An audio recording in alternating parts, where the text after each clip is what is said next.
Breaking the wall of limits. Drone 3D Tech. Tian Liu, Falling Walls Lab, Taipei.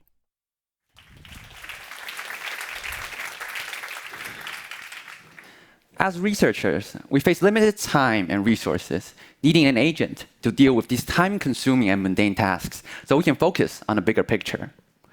Drones can be our agent, and as drone engineers, we design them to maneuver through spaces and apply it across different disciplines, from agriculture, civil engineering, and even archaeology.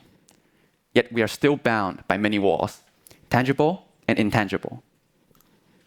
The first wall is GPS navigation. Signal is transmitted from top down and gets blocked by rooftops and walls. So when drones enter to perform inspection, they will become lost and fail. The second wall is the different limits in 3D reconstruction. For example, LiDAR scans a target to create precise structures, but this result cannot show color and texture, making it impossible to identify the material. Meanwhile, traditional structure from motion method is really slow and struggle with recognizing repetitive patterns such as overlapping signage you see on the streets. So to solve the problem of one-way GPS transmission, we integrated Visual SLAM, which builds a 3D map by pinpointing corners and its surroundings. And using this map, the drone can now fly to any designated position. What's more, to identify complex overlapping patterns, we designed a Gaussian splatting pipeline to reconstruct the scene. It's like carving a statue, but rather than carving from stone, we're molding it out of clay. While traditional methods compare millions of pixels across photos, we simply mold colored blobs into the right shape and texture, making it a faster process, all while preserving every texture detail. With this system, we're not just breaking the wall of space limitation, we're building a foundation for cross-industry cooperation. With applied physics, we can use 3D reconstruction to analyze airflow and surface geometry of power plant cooling towers.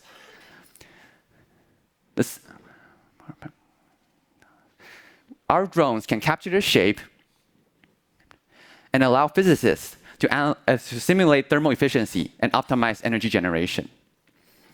The same technology also connects agriculture with civil engineering, monitoring plants in greenhouses and look for infrastructure deformation. It even also bridges disaster management with emergency response. So upon reaching a disaster site, drones can scan patients and deliver preliminary assessments, allowing first responders to provide targeted treatments. This system has the potential to become the universal language that breaks the walls all researchers like you and I face: time and space. It is a technology that transcends disciplines and environments, bringing us one step closer into fully understand the world around us. Thank you.